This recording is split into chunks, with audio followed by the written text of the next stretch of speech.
সুপ্রিয় শ্রোতা, গল্প পাঠের আসর চ্যানেলে শুনতে যাচ্ছেন অতীন বন্দ্যোপাধ্যায় রচিত নীলকণ্ঠ পাখির খোঁজে উপন্যাসটির 13 পর্ব। আমি ওয়ারা করিম, সাথে থাকুন। তখন সূর্য অস্ত যাচ্ছে। তখন নদীর চরে ইসম তরমুজের লতা নিড়ান দিয়ে সাফ করে দিচ্ছিল। হেমন্তের শেষে শীত এসে যাচ্ছে। সূর্য পশ্চিমে নামতে থাকলেই ঘাসে ঘাসে শিশির পড়তে থাকে। জসিম চিৎকার করছিল আর হাতিটার পিছনে ছুটছিল। বাবুদের হাতি, সেই অঞ্চলে হাতি নিয়ে ঘুরতে এসে কি এক দুর্যোগে পড়ে গেল। সে বিস্তীর্ণ মাঠের ভিতর থেকে পাগল মানুষকে হাতির পিঠে তুলে না নিলেই ভালো হতো। সেই যে তিনি হাতির পিঠে চড়ে বসলেন আর নামতে চাইলেন না। এখন কি হবে? হাতিটা ক্রমশ মাঠ ভেঙে গ্রামে, গ্রাম ভেঙে মাঠে পড়ছে। হাতির পিঠে মনীন্দ্রনাথ তালি বাজাচ্ছেন। গ্রামের ছোট বড় সকলে পিছনে ছুটে ছুটে যখন হাতিটার আর নাগাল পেল না, যখন হাতিটা নদী চর পার হয়ে অন্ধকারের ভিতর অদৃশ্য হয়ে যেতে থাকল, তখন মনীন্দ্রনাথ চুপচাপ বসে বুঝলেন আর ভয় নেই। হাতিটাকে কৌশলে তিনি যেন বলে দিলেন, অবলা জীব হাতি, এবার তুমি ধীরে ধীরে হাঁটো, তোমাকে এখন আর কেউ খুঁজে পাবে না। রাত হয়ে গেছে। এটা কোনো মাঠ হবে, বোধহয় দামোদরদির মাঠ হবে। আর একটু গেলেই মেঘনা। নদীর পাড়ে বড় মঠ। অন্ধকারে এখন মঠ দেখা যাচ্ছে না, শুধু ত্রিশূলের মাথায় একটা আলো জ্বলতে দেখা যাচ্ছে। শচীন্দ্রনাথ তখন বাড়ির ভিতর, আরও সব মানুষজন এসেছে। জসিম উঠোনে দাঁড়িয়ে কাঁদছে। এত বড় হাতি নিয়ে পাগল ঠাকুর কোথায় নিরুদ্দেশ হয়ে গেলেন। সে মাহুত হাতির, বাবুদের হাতি, লক্ষ্মীর মতো পয়মন্ত হাতি।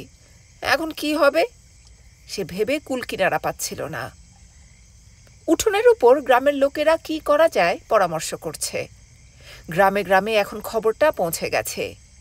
এসব লণ্ঠন হাতে আবার বের হয়ে পড়েছে এবং প্রায় একদল মানুষ লণ্ঠন হাতে সোনালী বালির নদীর চরে নেমে যাচ্ছে। তারা জোরে জোরে ডাকছিল। জসিমও বেশিক্ষণ অপেক্ষা করেনি।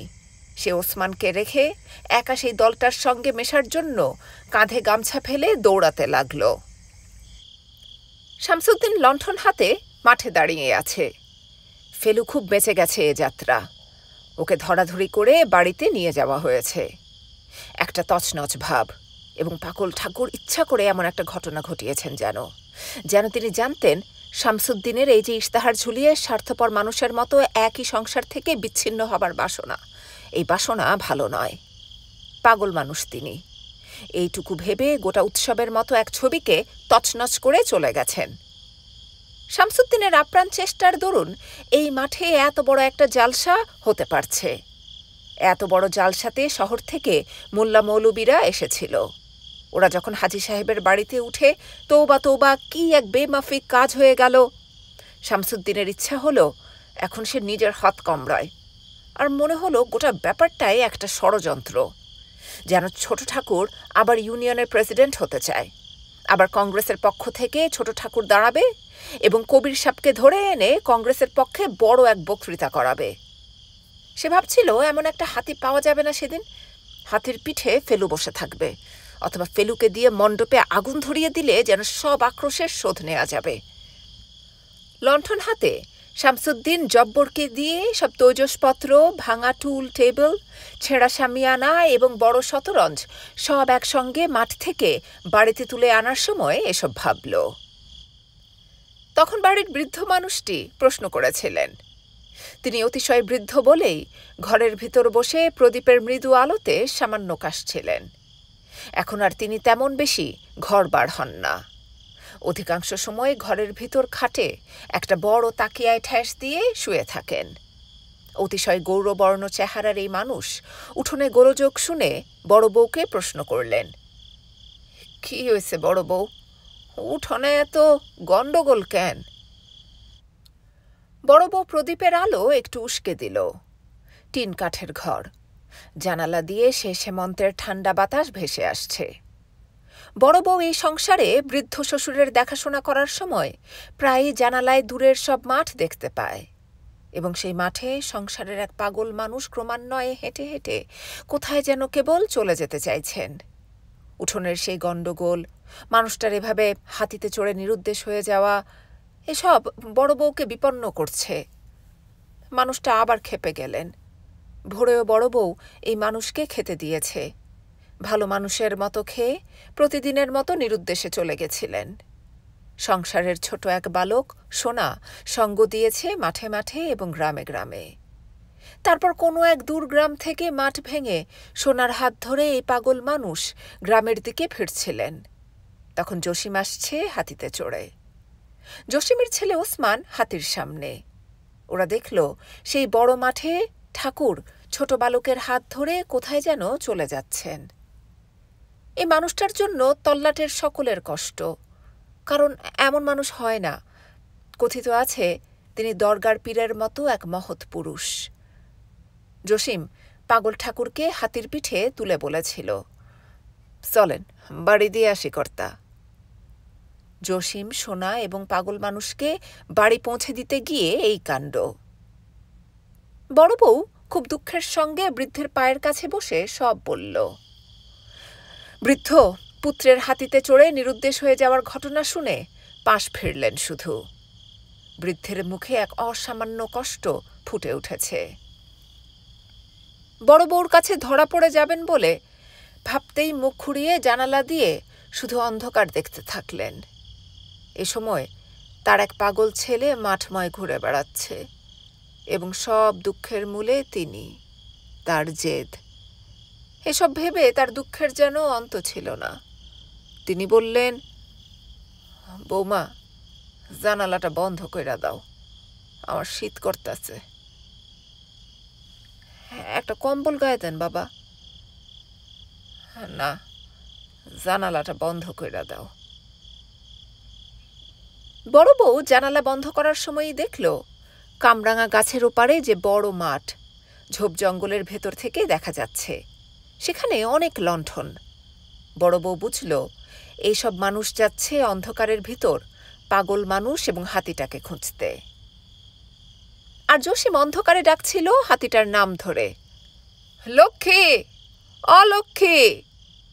সে সবার আগে ছুটে ছুটে যাচ্ছিল, যেন তার ঘরের বিবির মতো এক রমণী অন্ধকারে নিরুদ্দেশ হয়েছে, অথবা সেরা মানুষ পাগল ঠাকুর, দশাশয়ী চেহারা, গৌরবর্ণ, ঠিক পীরের মতো এক মানুষের সঙ্গে তার পোষা হাতি, তার ভালোবাসার লক্ষ্মী চলে গেছে। সে প্রাণপণে ডাকছিল, লক্ষ্মী, অলক্ষ্মী, আমি তোর লাইগা চিরামুড়ি তুইলা রাখছি। লক্ষ্মী, অলক্ষ্মী, তুই একবার অন্ধকারে ডাক দিহি। মাঠের কোন আন্ধারে তুই বসে আসস, একবার ডাইকা ক দেহি, আমি পাগল ঠাকুরের মতো তোরে লইয়া ঘরে ফিরমু।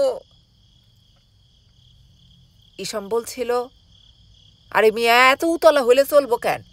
বড় কর্তা বড় মানুষ, হাতি অবলা জীব, ভালোবাসার জীব। তিনি হাতির মতো পোষা জীব লইয়া পলিনেরে খুঁজতে বাইরেছেন। জসিম বলল, পলিন? কোন পলিনের কথা কন?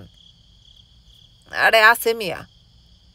জসিম বলল, হাঁটতে বড় কষ্ট, কিচ্ছা কইলে বেশি হাঁটতে পারি। ইসম বলল, বড় মানুষের কথা অধমের মুখে বালা শুনাইব না। অথবা যেন ইসমের বলার ইচ্ছা, মিয়া, তল্লাটের লোক কে না জানে এ কথা, তুমি এটা কি কও? তুমি জানো না কর্তা ফাঁক পাইলেই নৌকায় না হয় হাঁটতে হাঁটতে নিরুদ্দেশে যান? তারপর ইসম এক বর্ষার কথা বলল। এক বর্ষাকালে পাগল ঠাকুর নৌকা নিয়ে 3 দিন নিরুদ্দেশে ছিলেন। তার গল্প করল। সোনালি বালির নদীর চরে তখন স্রোত ছিল।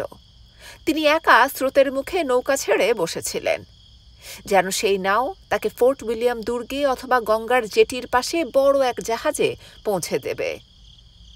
পাগল মানুষ বলে তিনি মনে মনে বিলের ভিতর বড় এক কলকাতা শহর বানিয়ে বসেছিলেন, এবং সারাদিন সারা রাত ধরে যেন তিনি সেই বিলের জলে পলিনকে খুঁজেছিলেন। বিলের জলে এক স্বপ্ন ভাসে, স্বপ্নে সেই বড় কলকাতা শহর, গাড়ি ঘোড়া, হাতির মিছিল, আর ফোর্ট উইলিয়াম দুর্গ, দুর্গের পাশে মেমোরিয়াল হল, কার্জন পার্ক। গড়ের মাঠে সাহেবরা উর্দি পরে কুচকাওয়াজ করছে। পাগল ঠাকুর হে হে করে হাসতে হাসতে শুধু বলছিলেন, গ্যাচ্চোরাত শালা। কারণ তার প্রতিবিম্ব জলে দেখা যাচ্ছিল, আর কিছু দেখা যাচ্ছে না। শহরটা নিমেষে কেমন জলের নিচে অদৃশ্য হয়ে গেল। পাগল মানুষের প্রতিবিম্ব তখন শুধু পরিহাস করছে, হায় বেহুলা জলে ভাইসা যায় রে, জলে ভাইসা যায়। সবই যেন জলে ভেসে যাচ্ছিল। এত বড় বিল, এই অন্ধকার চারদিক, জোনাকিরা জ্বলছে। উড়ে উড়ে জোনাকিরা পাগল মানুষ মনীন্দ্রনাথকে এবং হাতিটাকে ঘিরে ধরল। মনীন্দ্রনাথ হাতির পিঠে চড়ে বিলের পাড়ে পাড়ে ছুটে বেড়াচ্ছিলেন। বিলের জলে শুধু অন্ধকার। হেমন্তকাল বলে ঠান্ডা বাতাস উঠে আসছে, পাকা ধানের গন্ধ মাঠে মাঠে। এই অন্ধকারে হাতির পিঠে বসে পাকা ধানের গন্ধ পাচ্ছিলেন। আর আকাশে কত হাজার নক্ষত্র। পাগল মানুষ প্রতিদিনের মতো হাতির পিঠে বসে সেই সব নক্ষত্র দেখতে দেখতে যেন সেই সব নক্ষত্রের কোনো একটি তার প্রিয় পলিনের মুখ। তিনি হাতিতে চড়ে অথবা নৌকায় উঠে কিছুতেই আর সেই প্রিয় পলিনের কাছে অথবা হেমলক গাছের নিচে পৌঁছতে পারলেন না। তিনি হাতিটাকে সম্বোধন করে বললেন, হ্যাঁ লক্ষ্মী, তুমি আমাকে নিয়ে পলিনের কাছে যেতে পারো না? সেই সুন্দর মুখ, ঝর্ণার জলের উৎসে তুমি আমাকে পৌঁছে দিতে পারো না? সহসা এই পাগল মানুষের ভিতর পূর্বের স্মৃতি তোলপাড় করলে তিনি আর স্থির থাকতে পারেন না। মনে হয় আর কিছু দূর গেলেই তিনি তার প্রিয় হ্যামলক গাছটি খুঁজে পাবেন, এবং সেই হ্যামলক গাছের নিচে সোনার হরিণটি বাঁধা আছে। এইভাবে কতদিন একা একা মাঠ থেকে মাঠে, গ্রাম থেকে গ্রামে, এবং এমন তল্লাট নেই এই অঞ্চলে যেখানে তিনি একা একা চলে যান না। তারপর একসময় ফের মনে হয় সেখানে আর তিনি এ জীবনে পৌঁছতে পারবেন না। সুতরাং সেই এক বড় বউর মুখ এবং তার বিষণ্ণ মুখ পাগল মানুষ মনীন্দ্রনাথকে অস্থির করে তোলে। তিনি ধীরে ধীরে বাড়ির দিকে হাঁটতে থাকেন। তখন মনে হয় হাতিতে অথবা নৌকায় কখনো সে হেমলক গাছের নিচে পৌঁছানো যাবে না। সোনার হরিণেরা বড় বেশি দ্রুত দৌড়ায়। যোশী, মিশম এবং নরেন দাসের দলটা সারা রাত লণ্ঠন হাতে খুঁজে হাতিটা এবং মানুষটাকে বার করতে পারল না। ওরা সবাই রাতের দিকে ফিরে এসেছিল। আরও দুটো দলকে শচীন্দ্রনাথ পূবে এবং পশ্চিমে পাঠিয়েছিলেন। তারা নানা রকমের খবর দিল। কেউ বলল অশ্বত্থ গাছের নিচে গত রাতে পাগল মানুষ এবং হাতিটাকে দেখেছে। কেউ বলল বারদির মাঠের উত্তরে একদিন দেখা গেছে মানুষটাকে। উত্তর থেকে খবর এলো পাগল মানুষ মনীন্দ্রনাথ হাতিটাকে দিয়ে সব আখের ক্ষেত খাইয়ে দিচ্ছেন। কেউ কিন্তু হাতিটার নাগাল পাচ্ছে না। সপ্তাহের শেষ দিকে আর কোনো খবর এলো না। সবাই তখন বলল, না, আমরা পাগল মানুষ আর হাতিটাকে দেখিনি। বাড়িতে প্রায় সকলের মুখে একটা শোকের ছবি। কেউ জোরে কথা বলছে না। লালটু, পল্টু, সোনা সারাদিন বাড়িতেই থাকছে। পুকুর পাড়ের অর্জুন গাছটার নিচে দাঁড়িয়ে ওরা প্রতিদিনই হাতিতে চড়ে মানুষটা ফিরছেন কি না দেখত। বিকালের দিকে জ্যাঠামশাই মাঠের ওপর থেকে উঠে আসবেন প্রতীক্ষায় অর্জুন গাছটার নিচে বসে থাকত। সঙ্গে থাকত সে আশ্বিনের কুকুর। ওরা প্রিয় মানুষটির জন্য গাছের নিচে বসে সারা বিকেল, যতক্ষণ না সন্ধ্যা না হতো, যতক্ষণ গোপাট অতিক্রম করে মাঠের বড় অশ্বত্থ গাছটায় অন্ধকার না নামত, ততক্ষণ অপেক্ষা করত। আর এইভাবেই একদিন কুকুরটা ঘেউ ঘেউ করে উঠল। কুকুরটা কেবল চিৎকার করছে। সূর্য তখনও অস্ত যায়নি। তখন ওরা দেখল কুকুরটা দৌড়ে দৌড়ে মাঠে নেমে যাচ্ছে, আবার সোনার কাছে উঠে আসছে। ওরা দেখল পূবের মাঠে আকাশের নিচে কালো একটা বিন্দুর মতো কি যেন কাঁপছে। ক্রমে বিন্দুটা বড় হচ্ছে। হতে হতে ওরা দেখল এক বড় হাতি আসছে। সোনা চিৎকার করে বাড়ির দিকে দৌড়ে গেল, হাতিতে সইরা জ্যাঠামশাই আইতাছে। গ্রামের সকলে দেখল পাগল মানুষ ক্লান্ত, বিষণ্ণ, চোখ মুখে অনাহারের ছাপ। তিনি হাতির পিঠে প্রায় মিশে গেছেন। হাতিটা হাঁটু মুড়ে বসে পড়ল উঠোনে, যেন এই হাতি আর কোথাও যাবে না, এখানেই বসে থাকবে। জসিম বলল, কর্তা নামেন, লক্ষ্মীরে আর কত কষ্ট দিবেন, গ্রামের সকলে অনুরোধ করল নামতে, কিন্তু তিনি নামলেন না। শচীন্দ্রনাথ বলল, তোমরা সকলে বাড়ি যাও বাছারা, আমি দেখি। বলে তিনি হাতিটার কাছে গিয়ে ধীরে ধীরে বললেন, বর্দা, বড় বৌদি কয়দিন ধরে কিছু খায় নাই, বৌদির আর কত কষ্ট দিবেন। কিন্তু কোনো লক্ষণ নেই নামার। শচীন্দ্রনাথ বলল, সোনা, তোর বড় জেঠিমারে ডাক। বড় বউ ঘোমটা টেনে ডালপালা ভাঙা স্থলপদ্ম গাছটার নিচে এসে দাঁড়ালো। শচীন্দ্রনাথ বললেন, আপনি একবার চেষ্টা করে দেখেন। বড় বউ কিছু বলল না। সেই সজল উদ্বিগ্ন এক চোখ নিয়ে হাতির সামনে গিয়ে দাঁড়ালো। সঙ্গে সঙ্গে মনীন্দ্রনাথ হাতি থেকে নেমে বড় বউকে অনুসরণ করলেন। তিনি এখন এক সরল বালক যেন। তার এখন বড় বউর দুই চোখ ব্যতি রেখে কিছু মনে আসছে না। ঘরে ঢুকে দেখলেন তার প্রিয় জানালাটা খোলা। তিনি সেখানে দাঁড়ালেই তার প্রিয় মাঠ দেখতে পান, এবং তখন মনে হয় মাঠে বড় এক হেমলক গাছ আছে, নিচে পলিন দাঁড়িয়ে আছে। হ্যাঁ, এতদিন অকারণে তিনি নদী, বন, মাঠের ওপারে পলিনকে খুঁজেছেন। বড় বউ পূজার ফুল তুলছিল। শীতকাল, বাগানের ভিতর শীতের সব ফুল ফুটে আছে। খুব ভোরে মালতী স্নান করতে এসেছিল ঘাটে। ঘাটে শীতের কুয়াশা ছিল তখন। ঘাটের সিঁড়িতে রোদ ছিল না। কিরণী আবু পাড়ে বসে ব্রত কথা বলছিল। হোঠো ঠো সূর্যি ঠাকুর ঝিকিমিকি দিয়া। তখন মালতী ঘাটে নেমে গেল। ঘাটে এসে বড় বউ দেখল মালতী শীতের ঠান্ডায় জলে ডুবে ডুবে স্নান করছে। যেন এই শীত শীত নয়। মালতী জলের উপর ভেসে যেতে থাকল। মালতী একসময় জল থেকে উঠে পড়ল। ভেজা কাপড়ে হি হি করে কাঁপছে। সে বড় বউকে ভেজা কাপড়ে কিছু ফুল তুলে দেবার উছিলায় অতসী গাছের নিচে দাঁড়িয়ে থাকল। বড় বউ বলল, তোর এই সাত সকালে স্নান? মালতী কোনো কথা বলল না। সে ফুল গাছ অথবা ঝোপ জঙ্গলের ভিতর উঁকি দিয়ে কি যেন অনুসন্ধান করছে। দেখলে মনে হবে ওর কিছু হারিয়ে গেছে। সুতরাং মালতীকে বিষণ্ণ দেখাচ্ছে। মালতীর পরনে ডুরে শাড়ি, পাতলা শাড়ি দেখে সে স্বপ্নটার কথা মনে করতে পারছিল। সেই স্বপ্নে সে মধুমালা সেজে বসে আছে। মালতী ডুরে শাড়ি পরে মধুমালা সেজে বসেছিল। মদন কুমার আসবে। সেই মদন কুমার, যার শখের সীমা ছিল না, যে হাটে বাজারে গেলেই ডুরে শাড়ি কিনে নিয়ে আসতো মালতীর জন্য। স্বপ্নে সেই মানুষ কতদিন পর রাতে ওর কাছে এসেছিল, পাশে বসেছিল। দাঙ্গার কথা বলার সময় মুখ বড় করুণ।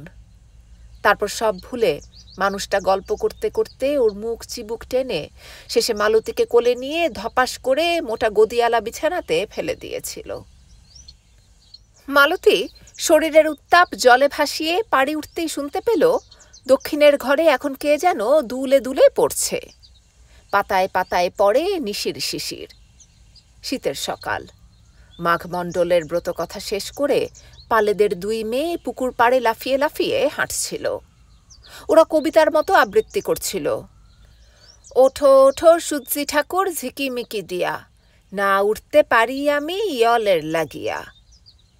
শোনা পড়ছিল। পাতায় পাতায় পড়ে নিশির শিশির। লালটু পড়ছিল, at last the selfish giant came. Poltu পড়ছিল, a+b²। দক্ষিণের ঘরে তখন পড়ার প্রতিযোগিতা চলছে। ওরা তিনজনই চেঁচিয়ে পড়ছে। বাড়িতে দূরদেশ থেকে দীর্ঘদিন পর বুঝি সেই যুবক ফিরে এসেছে। বোধহয় এখন উচ্চস্বরে পড়ে এই বালকেরা কত বেশি পড়ছে এবং কত কঠিন পড়া পড়তে হয় সেটাই চেঁচিয়ে মানুষটাকে জানাচ্ছে। মালতী গতকাল সন্ধ্যায় খবর পেয়েছে, কিন্তু সংকোচের জন্য আসতে পারেনি। মানুষটাকে দেখার বড় ইচ্ছা। প্রায় সারা রাত সে যেন মানুষটার জন্য জেগেছিল। লালটু একই লাইন ঘুরিয়ে ফিরিয়ে পড়ছে, at last the selfish giant came. Selfish giant, মনে মনে উচ্চারণ করল কথাটা। ভয়ে পালিয়ে গিয়েছিল। সেই কবেকার কথা। তখন বিলের জলে কুমির ভেসে আসেনি। তখন মালতী ফ্রক পরত। একদিন সেই কৈশোরে সেলফিশ জায়ান্ট লুকোচুরি খেলতে গিয়ে মালতীকে সাপটে ধরেছিল, চুমু খেয়েছিল। মালতী রাগে দুঃখে বলা চলে না, কেমন যেন রঞ্জিতকে না বলে কয়ে চুমু খেয়ে কি একটা ফাজিল কাজ করে ফেলেছে। বলতে হয় কিছু, না বললে কুমারীর সম্মান থাকে না। বড় বউকে বলে দেবে এমন ভয় দেখিয়েছিল রঞ্জিতকে। পরদিন ভোরে বাপমা মরা সেলফিশ জায়ান্ট কিছু না বলে কয়ে ভয়ে গ্রাম ছেড়ে পালিয়ে গিয়েছিল।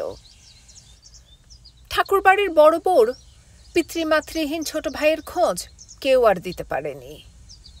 তারপর কত জল সোনালি বালির নদীতে ভেসে গেল, কত শীত কত বসন্ত চলে গেল। বিলের জলে যেবার কুমির ধরা পড়ল, মালতীর সেবারে বিয়ে। মালতী একদিন চুপি চুপি বলেছিল, বড় বৌদি, রঞ্জিত আপনারে চিঠি দেয় না? দেয়। কি লেখে? কিছু লেখে না, শুধু লেখে ভালো আছি। ঠিকানা দেয় না? ঠিকানা দিতে নেই। কেন?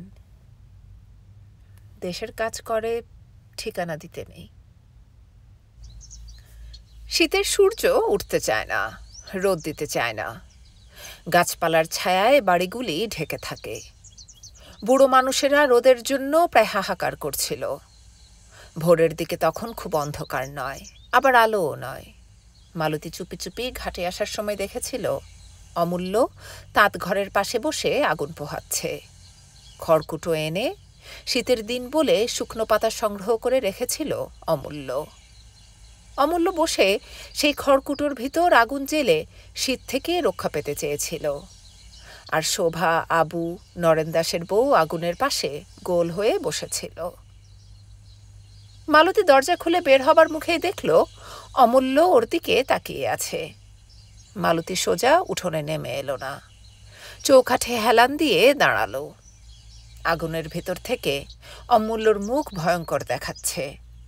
স্বপ্নে দেখা মৃত মানুষটার মুখ চোখে আর ভাসছে না তখন, শুধু অমূল্যর মুখ ভাসছে। সঙ্গে সঙ্গে মনে হলো এক অসুচি ভাব শরীরের সর্বত্র। শীতে কোথায় অমূল্যর পাশে বসে আগুন পোহাবে, কোথায় শীতের ভিতর উত্তাপ খুঁজবে, তা না করে মালতী ছুটে গেছে পুকুরে। স্বামীর মৃত মুখ মনে করে জলে অধিক সময় ডুব দিয়ে থেকেছে। অমূল্যর মুখ ভুলে থাকার জন্য, পাপ চিন্তা ভুলে থাকার জন্য মালতী শীতের জলে, ঠান্ডা হিমের মতো জলে বোধহয় ডুব দিয়েছিল। সুতরাং স্থলপদ্ম গাছটির পাশে দাঁড়িয়ে মালতী মনে করতে পারল না সে কোন নির্দিষ্ট কারণে সে জলে ঝাঁপিয়ে পড়েছিল। মালতী এখন ঠাকুর ঘরে প্রণাম করছে এবং বিড়বিড় করে বকছে, নিজেকে গালাগালি দিচ্ছে। সে ঠাকুর ঘরের দরজায় মাথা ঠুকছিল, যেন ভগবানের ইচ্ছা। বিধবা মানুষের যৌবন থাকতে নেই, সুখ থাকতে নেই, ভালোবাসা থাকতে নেই।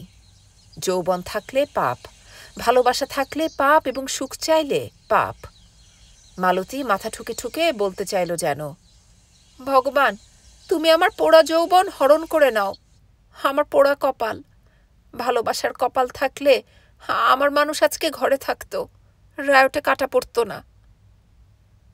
স্বপ্নটার কথা কেবল মনে আসছিল মালতীর। কতদিন পর যেন যথার্থই তার কাছে জল চাইতে এসেছিল। কিন্তু সে যতবার জল নিয়ে ওর হাতে দিয়েছে ততবার মানুষটার মুখ বদলে গেছে। মুখটা যেন অমূল্যের। তাঁত ঘরে অমূল্য যেমন হেসে হেসে কথা বলে, যেমন খুব সহজে ন্যাকা ন্যাকা কথা বলে, যেন কিছু জানে না অমূল্য, কিছু বোঝে না।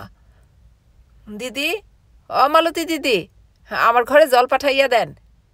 হ্যাঁ দিদি, আপনার জন্য বেথুন পাইড়া আনছি। হ্যাঁ দিদি, জলের তলে শালুক হয়, শালুকের ফল হয়। আপনার জন্যে আমি কি না করছি। স্বপ্নে নিজের মানুষটাকে জল দিতে গিয়ে মালতী কেবল সেই অমূল্যকে বিছানার ওপর বসে থাকতে দেখল। মালতী ঘরে ফিরে কাপড় ছাড়ল। সাদা থান পরল একটা। তাঁতের চাদর গায়ে দিল। ঘরের পাশে পেয়ারা গাছের নিচে মালতী আগুন জ্বালল। আজ ইচ্ছা করেই মালতী অমূল্যর পাশে গিয়ে আগুন পোহাতে বসল না, যেন ওর পাশে আগুন পোহাতে বসলে শরীরের গ্লানিটা আবার ভেসে উঠবে। সে আবুকে ডেকে আনল, শোভাকে কিছু শুকনো কাঁঠালের ডাল এনে দিতে বলল। শীতের জন্য হাত পা বড় বেশি সাদা দেখাচ্ছে। শীতের ভিতর আদর করে ঠান্ডা হাত আবুর গালে ঘষে দিল। হাত গরম করতে চাইলে শোভার গালে হাত রাখে। মেয়েগুলি এই শীতেও কেমন গাল গলা গরম করে রেখেছে।